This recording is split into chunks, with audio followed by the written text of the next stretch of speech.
Welcome into Mavericks Today. I am your host, Harrison Graham. A lot of news and some rumors to get into here on today's show, including could the Mavs be filling that 15th roster spot? Well, according to Marc Stein, the Mavs have weighed the possibility of signing Facundo Campazzo. Here's Stein's tweet. He says Dallas continues to weigh signing Campazzo, league sources say, but no decision has been made. Campazzo has since leaving Denver, has staying in the NBA in his house, and I can't read. Reports he has EuroLeague interest as well. So basically, they're weighing signing him. He's also getting interest from overseas. Didn't wear the contacts today. Sorry about that, folks.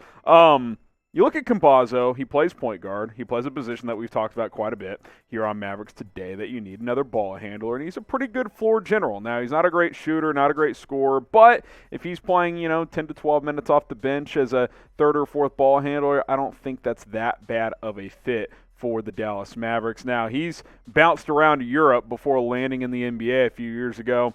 Spent 2008 to 2020 overseas, Real Madrid for 6 seasons, the Denver Nuggets the past couple of years as well.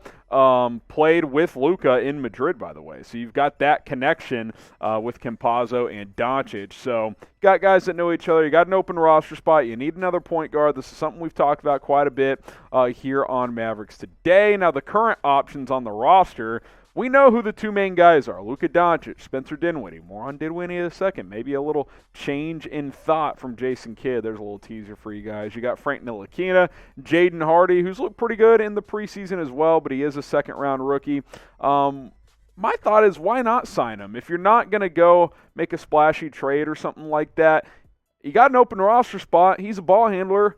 Worst case, he's not that good and he doesn't play minutes. Best case, he gives you some minutes off the bench. I don't think there's that much downside whatsoever. It'd be a vet minimum contract. Doncic knows him. Hey, I think you could do a whole lot worse than Facu Campazzo. So what do you guys think? Should the Mavs sign the veteran European point guard? Type S for sign, type P for pass. I say go sign him, fill that 15th roster spot, and let's ride here on Dallas Mavericks Today. Speaking of this channel, hit that sub button. And by the way, I couldn't do it today because I have to drive home right after this, but we crossed over 600 subs on that one video, which means I have to chug 3 beers on an episode of Mavericks Today. So stay tuned. We will make that happen. That's why you subscribe. You never know what's going to be happening and taking place on this channel. It's youtube.com/MavsTV. Latest Mavericks news, rumors, trade rumors, and a whole lot more. Go ahead and hit that sub button.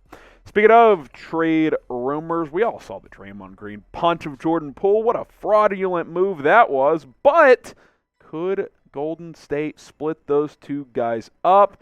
Who knows, right? I don't think it'll happen, but maybe there reaches a point where those two can't coexist. Draymond Green apologized publicly, has taken a break from Golden State for at least the next couple of days. We'll see if the Warriors decide to suspend him or not. But with Draymond Green set to be a free agent in about a year and a half, Jordan Poole going to be a free agent this next summer.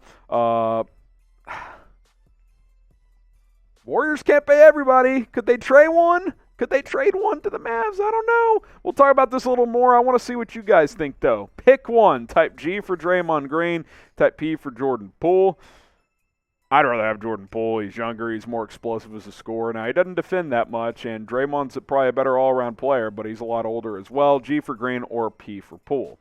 Now, you look at these two guys. They're completely different type of players, right? With Jordan Poole, you're getting kind of an offensive assassin. He's going to get you 18 to 20 points. He's improved as a playmaker as well, shoots the ball well from the outside. Draymond's a good playmaker, but he doesn't shoot. He's 32, 33 years old now. He's kind of a pain in the you-know-what, but he's a great defender and he's a winning player. We know that. We know he brings that to the table. Now, with Jordan Poole, this is a guy probably looking for a max contract.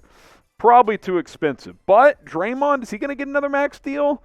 I don't know, especially after this incident that was definitely one-sided. He should not have done that, which is what he said.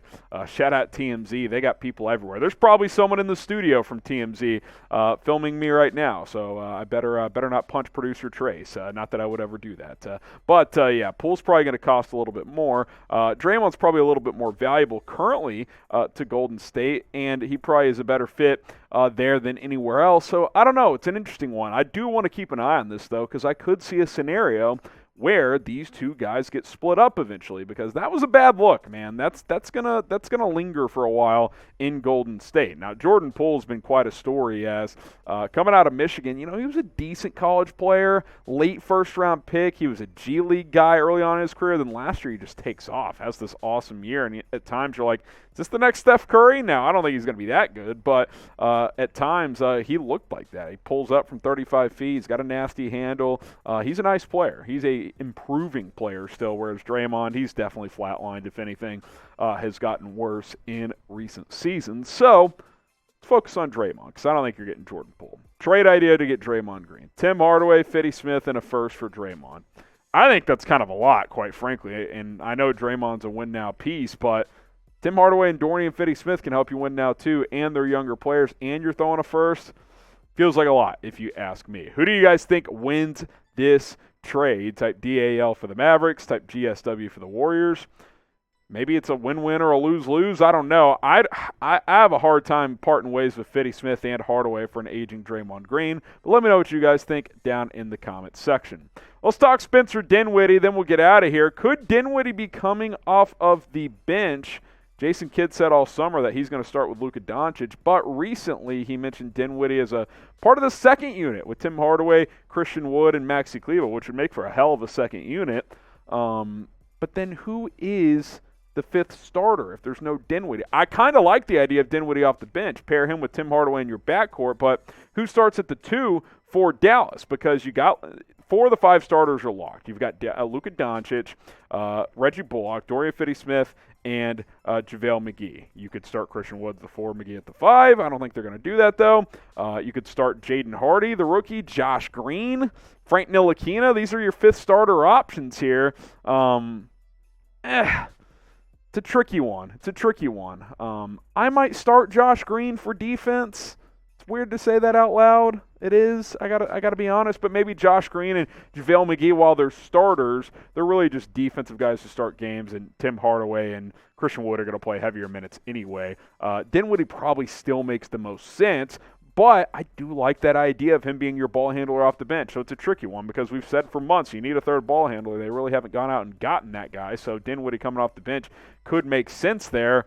We'll see what happens at the end of the day. I do think this will be a team that probably trots out different starting lineups early on in the year. Now, if the hype around Josh Green is real, we saw Jared Dudley, Mavs assistant coach, hype him up a couple of weeks ago. Oh, he's put in the work. He's so aggressive offensively now, blah, blah, blah. Obviously, we have to see it. But if he's taking a step, then, yeah, you could get away with starting Josh Green at the 2 if he can at least be a catch-and-shoot guy and play defense. I think he would be the most logical decision, but we'll just have to monitor that as we get on into the early part of the season. Now, who do you guys think is that fifth starter? Type 21 for Frank Ntilikina, type 8 for Josh Green, type 3 for Jaden Hardy.